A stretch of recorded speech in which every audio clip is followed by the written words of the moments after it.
The Maya obtained many religious and cultural traits, along with their number systems and calendar from the Olmec. They were also skilled in pyramid building, city construction, and the inscribing of stone monuments. The people who we now call the Maya are known for their extremely sophisticated early civilization. The Maya lived in areas of Mexico and Central America and have left an unbelievable amount of mysteries for us to uncover. Some of the things we now know about the Maya are incredible, and some are incredibly dark, but all of it is truly fascinating. From scary rituals to body modifications to the Maya afterlife. On today's top 10 list, I will be covering 10 dark things the Maya did. Starting off this list, in our number 10 spot, we have human sacrifice. Human sacrifice was a large practice for the Maya, as it was a way for them to feed and appease their gods.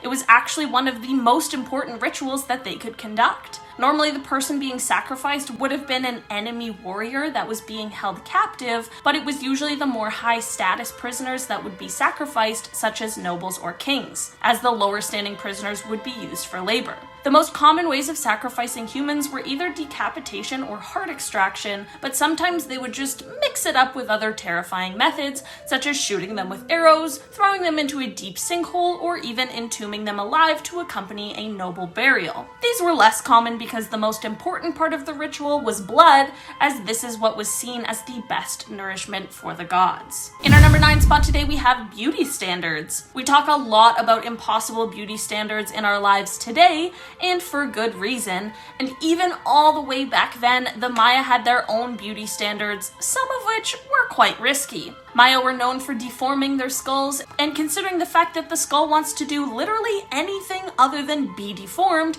it certainly was not an easy task. Since the human skull is softest when we are babies, this is when the process started for them. Sometimes they would want flat foreheads, so to achieve this, they would strap a plank to the forehead of the child, which would then control the growth that way. It was more common for them, however, to want to bind the skull at an earlier age in order to achieve the oblong, elongated skull shape. Aside from the skull modifications and their own ways of dressing and the ornaments they would wear, it was also common for them to drill holes in their front teeth, where they would then put jewels such as jade or turquoise. All in all, it's safe to say that I'm very glad our beauty standards today don't require me to reshape my head. In our number 8 spot today, we have extreme sports. When I think of life thousands and thousands of years ago, I don't really think of sports, but that's probably just insane because of course they would have had some sort of fun activities. As it turns out, the Maya even had special courts that they would use to play a game called pits. The full rules of exactly how they played the game are a little bit murky, but basically it's just like most ball games we play today, with the goal being to get the ball through a hoop. What makes this game much, much different than our games today, however, is what was at stake.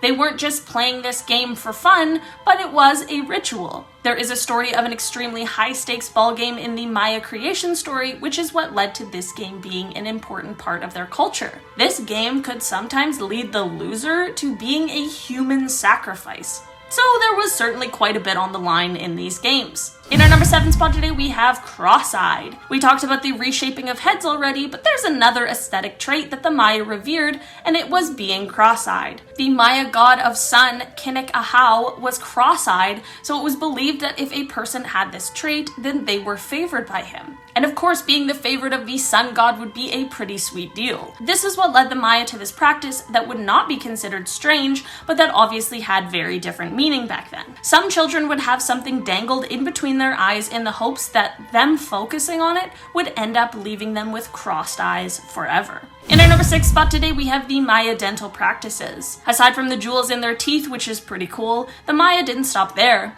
You know how there's a trend now with celebrities who get fake teeth put in, where they're all the same length?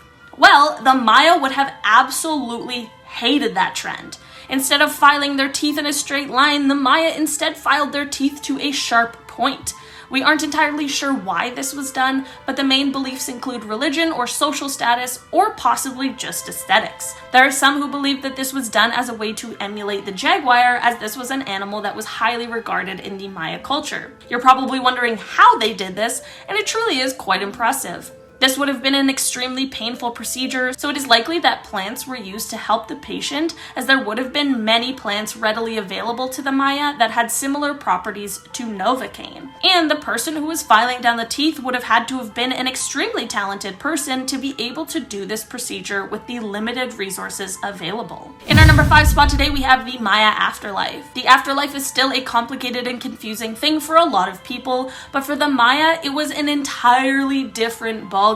There isn't just heaven and hell, but a whole bunch of steps in between. First, when a person passed away, they would be beginning their journey towards paradise, but first they had to go through 9 levels of the underworld and then 13 levels of a better afterlife, and then they could move on to paradise. There were some people who were the exception who didn't have to go through these steps, and these were the people who passed during childbirth, those who sacrificed themselves, or those who died in battle. There are a bunch of rituals that the Maya did with the dead to achieve certain results. This included things like burying them facing the sun in order to help with the journey to the afterlife, or burying them with tools they think might help them on the journey.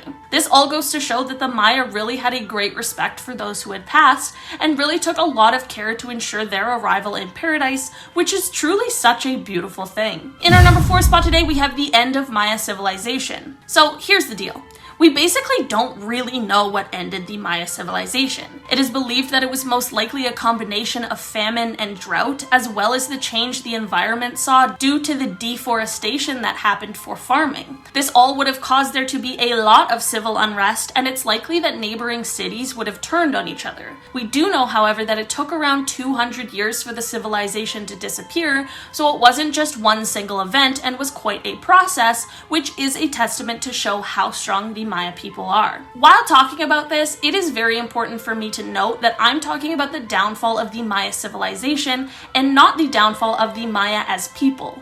There are many people still alive with Maya ancestry who live all around our world today. In our number 3 spot today, we have intoxicants. Like I briefly explained in the part about the teeth filing, there were many plants available to the Maya that would have provided some symptoms of intoxication, and we know that the Maya used them. They would have had plants like peyote, morning glory seeds, mushrooms, tobacco, and they would even have fermented plants and honey for alcohol. They would use these substances sometimes as painkillers like we discussed, but they would also be used as part of rituals, which is something we still see in some cultures today. While there is the more traditional way of consuming these sorts of things, the Maya sometimes took a less traditional route that would provide extremely efficient results, and this was the way of administering the substances through an enema. What exactly that looked like?